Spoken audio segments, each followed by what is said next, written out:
how can you lose when you're doing you? It's a marathon. You're at 109 right now.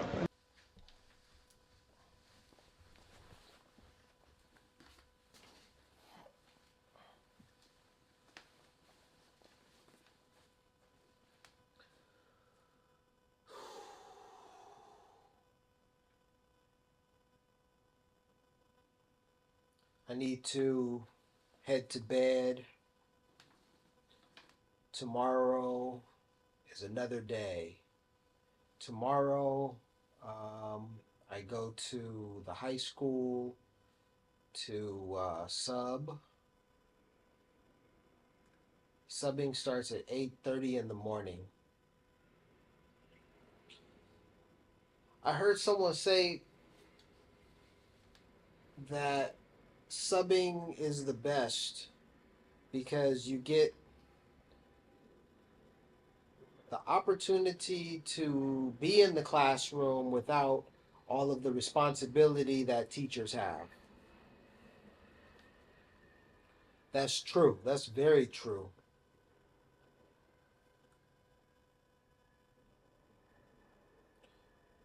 Today has been a productive day. I'd say it's been a productive evening. I haven't been working all day. In fact, I woke up pretty late today. Today is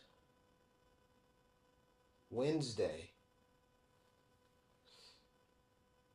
Yeah, today is Wednesday. Tomorrow is Thursday. And I haven't worked. I haven't earned any money on Monday, Tuesday, or Wednesday. I don't think I really worked on Sunday or Saturday either.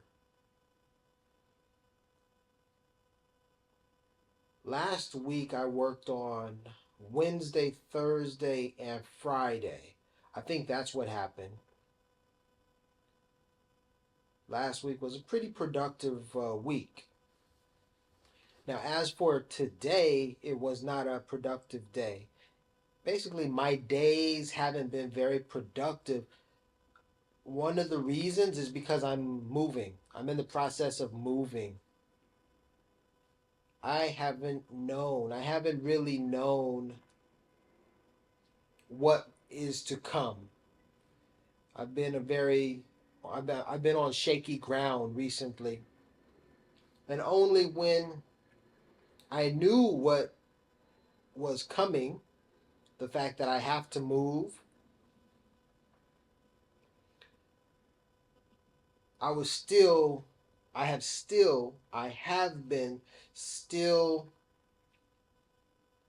stuck because I didn't know how to approach moving. I didn't know where to move my belongings. I did not.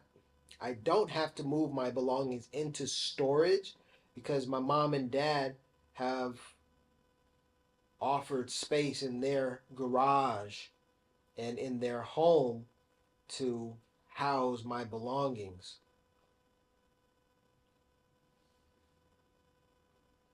Initially, I did not know. They did not tell me you can bring your things home.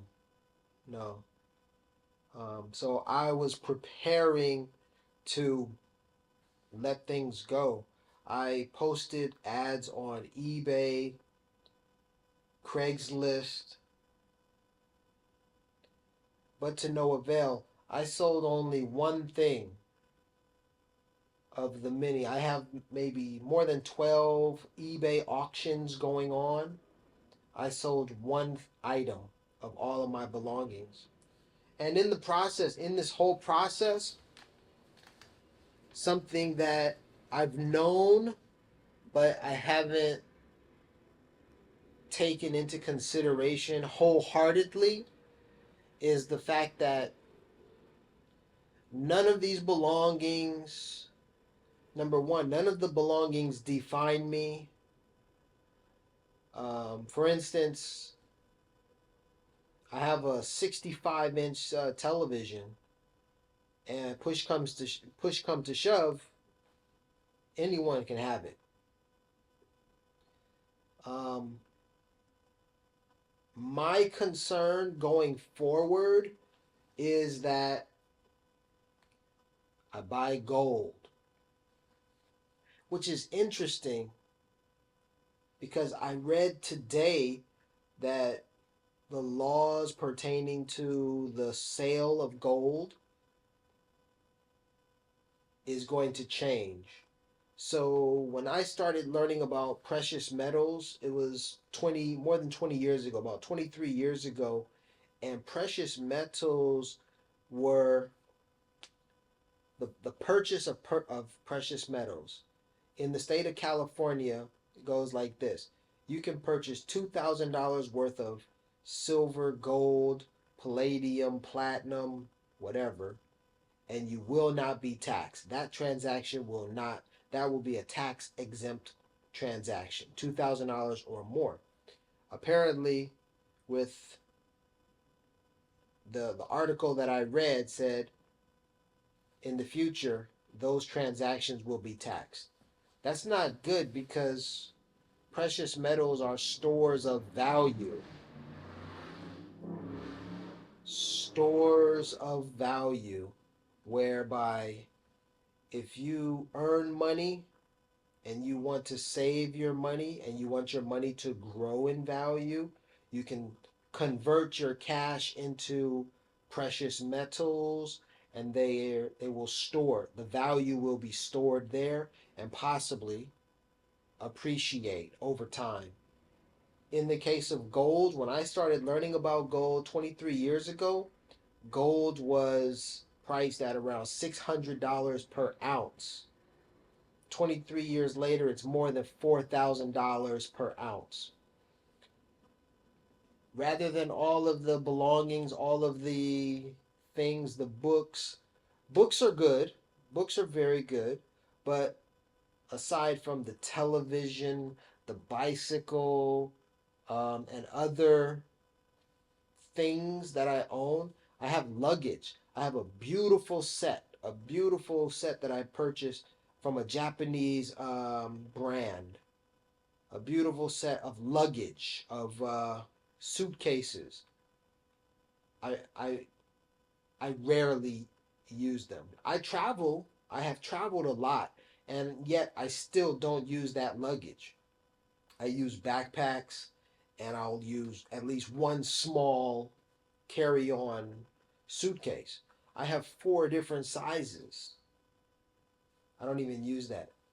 Things like that, it's like, why even purchase them? These chairs, the chair that I'm sitting in, I did not buy it from IKEA. I bought it from someone I found it on Craigslist. So I didn't pay top dollar, or I didn't pay for it retail. I bought it off of someone else. These things, I can't take them to my mom and dad's home. They don't have any use for them, so I'm gonna have to let them go. The TV and things, the TV, mom and dad can use it. It's going back with them. But a lot of this stuff, can't take it with you. And if you can't take it with you, then be smart about what you accumulate. So the lesson for me is buy precious metals, gold and silver. I can afford more silver than I can gold. That's been the case for the last 23 years. I could always buy silver. Couldn't afford the gold. Silver has appreciated in value, which is good.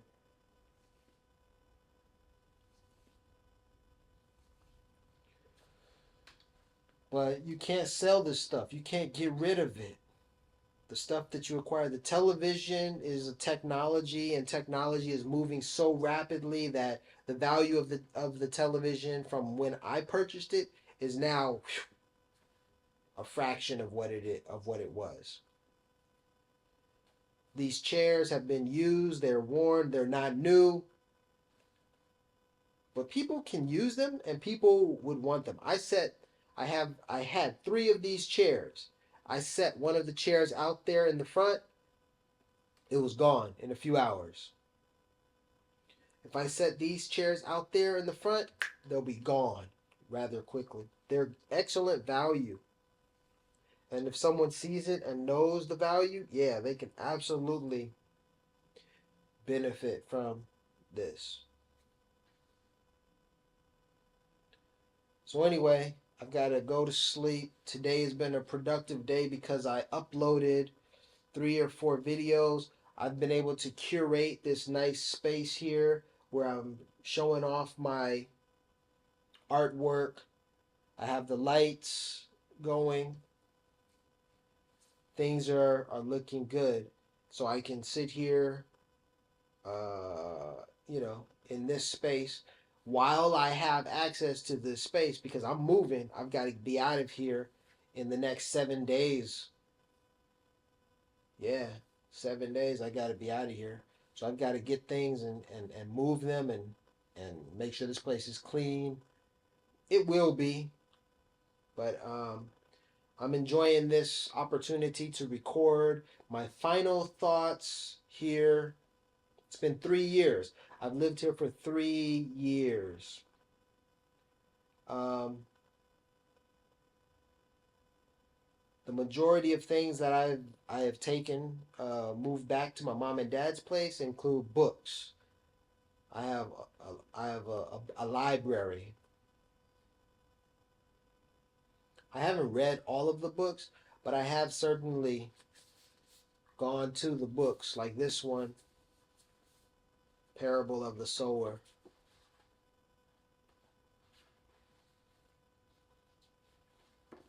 To help me read the books, I listen to the audio books while I'm reading. But if I have a quiet space like this, a quiet room, maybe I'll get more done. But I've been moving. I've been active. I've been picking up things, putting them into boxes, and then moving them. So I haven't been stationary. Right now is the only time that I'm stationary, where I get to sit here. And it's relatively quiet, and yet I'm filming. I'm not reading. I can read. I can read a couple of pages. This last page here. It says, this is page 45. I think this is where I left off, 45. I should have written, something to say. I don't know. With my right hand, I drew the Smith & Wesson, aimed, and shot the beautiful dog through its head. I felt the impact of the bullet as a hard, solid blow, something beyond pain. Then I felt the dog die. I saw it jerk, shudder, stretch its body long, then freeze. I saw it die. I felt it die. It went out like a match in a sudden vanishing of pain. Its life flared up, then went out. I went a little numb. Without the bike, I would have collapsed. People had crowded close before and behind me. I heard them before I could see them clearly. It's dead, I heard Joanne say. Poor thing. What? My father demanded. Another one? How can you lose when you're doing you? It's a marathon. You're at 109 right now. October 9th. That's where it starts. You see, it's the same old thing.